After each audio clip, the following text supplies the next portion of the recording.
All right, so you might think I'm in the middle of a town right now, but I am actually in the middle of a national park. This is Hot Springs National Park in Arkansas. All right, so we're gonna start off the day in Hot Springs National Park by doing one of the trails here. There's a trail that goes up to this place called, I believe, Goat Rock, and we're gonna head up there right now. All right, so we're only like 0.1 miles into the hike, and we've already come across our first hot spring. This one you can't touch, it's behind like a little fence. But I know there's some out here you can touch, but it's really steaming. They say the water's like 143 degrees or something at the source. Not really something you'd probably want to touch. So you can actually do a lot of this park and a lot of what we're doing on this hike as like a scenic drive. And the hike kind of just like parallels the road, but we're gonna do it as a hike. But you got both options, which is nice. All right, so we made it to the summit of Goat Rock. It is super pretty up here. We were kind of worried that like since it's winter, it was gonna be all dead and like sad and sticky. Yeah. But there's so many pine trees here. It's so beautiful. And you got the layers of the East Coast, which I love that mountain Yeah, layers. we haven't done a hike like this in so long. We've been out west for like years, so Yeah. it's kind of nice to see this kind of. We grew up in an area like this, so Yeah. it's nice to see this kind of stuff again. It is nice. But like, so green for the winter, honestly. Super beautiful. All right, so if you are coming to Hot Springs National Park, do not skip the Goat Rock Overlook. Yeah. It is so pretty. We actually hiked to it from town, but you can park along like the scenic road and make the hike a little shorter. From town, I think it took us like 2.5 miles to get up here, so not bad. All right, so this is one of the first hot springs we've seen here. It is super cool. This one's literally huge, and this is one of the ones you can touch, so I'm gonna be brave. All right, I'm not gonna lie, that's really hot. I wouldn't want to like get fully in it, but like dipping my little fingies in it is not so bad. All right, I guess it's my turn. Oh yeah, that is kind of hot. Kind of burning. Yeah, I definitely want to get my whole body in You would that. have fallen into that, it wouldn't feel very good. No. Okay, so we're heading into the visitor center. So it's in an old Hot Springs bathhouse. All right, so I was looking for the bathroom. I steered myself in a very wrong direction, but it is really cool. I ended up in like an old bathhouse instead of the bathroom that I was actually looking for. So the bathroom is down these stairs. We're gonna go investigate. This whole area is so stinking cool. These are a big set of stairs we're going down, but definitely the coolest National Park Visitor Center we've ever been to for sure. All right, well, we've ended up in the boiler room. It was next to the bathroom, so she said it's like a free tour and you can kind of just like go wherever you want to go in here, as long as it's like not off limits like that one door I tried to go in. Yeah, so we're gonna wander. Yeah, we're gonna meander around this place. I guess this is one of the springs. Fordyce Spring 46. Really, really hazy and hot in there, you can tell. I'd probably like sweat to death. It says it's an exhibit, but that doesn't look too much like an exhibit. That's not really an exhibit, and maybe the exhibit is looking through that glass. Yeah. Also, like, we live in an RV, so like this, it's ancient, but it's the most inviting looking bathtub I've ever seen.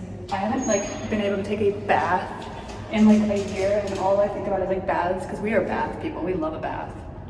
I want to get in this bath so bad.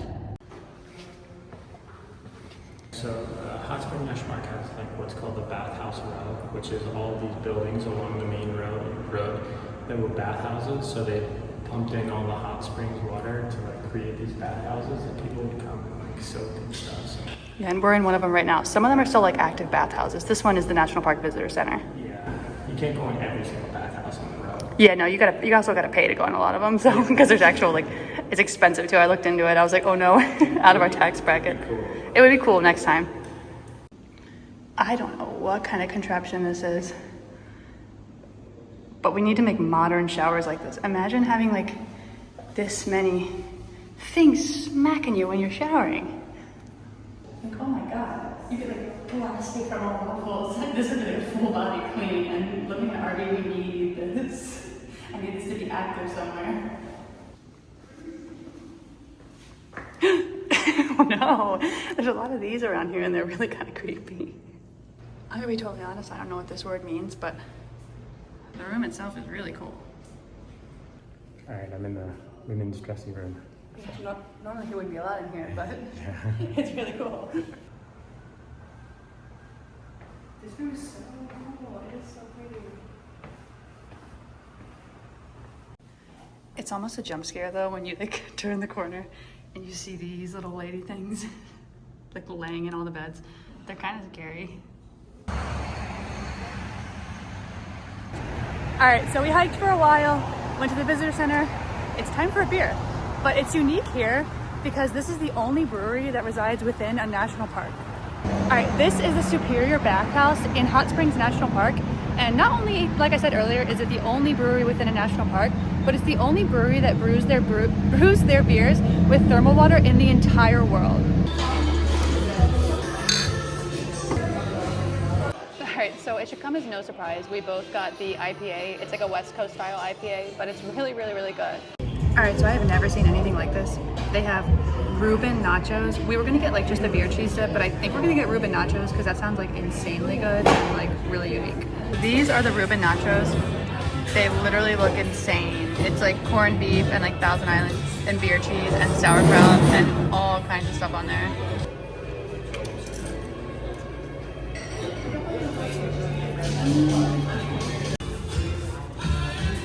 Definitely the loudest national park. Oh my god, yeah, the loudest national park we've ever been to.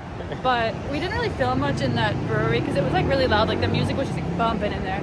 But it was really good. Like the Reuben nachos were exactly what they sounded like, but delicious. They were really good. Beer was really good. Yeah, beer was really good. I am so incredibly full now. I feel like I could like fall over and go to sleep, but it was really good. We were on our way out of the national park, but we realized we had 2 more gallons in the car that were empty. So we're gonna brave the really busy water fountain and get 2 more gallons of free like natural spring water. All right, it's actually for once not busy at this spring. So we're getting our final 2 gallons of water. It was just way too busy earlier that we got like really afraid and had to leave. Let me tell you what, Garrett did not do good at the water refilling thing. He's literally covered in it. He didn't, I don't know what he did. He did something very majorly wrong. All right, but with that being said, now we're finally going back to our cats. We're actually staying at like an Army Corps of Engineer campsite, which we've never stayed at. And it's like super cheap compared to like other areas. So we'll do a little like tour when we get back because it's a really nice campground, honestly. Yeah. Been here for like 5 days. And if you remember, I think in like one of the last videos we did, we were talking about how we were heading in the opposite direction of a lot of the snowbirds. And this campground is empty. Like no one's like, here with us. It's like us and the camp host. So it's us kinda... and the volunteer camp host. No one is there. Yeah, we definitely went the opposite way of everyone else this winter, but that's okay. Just riding out winter in the Arkansas mountains for now.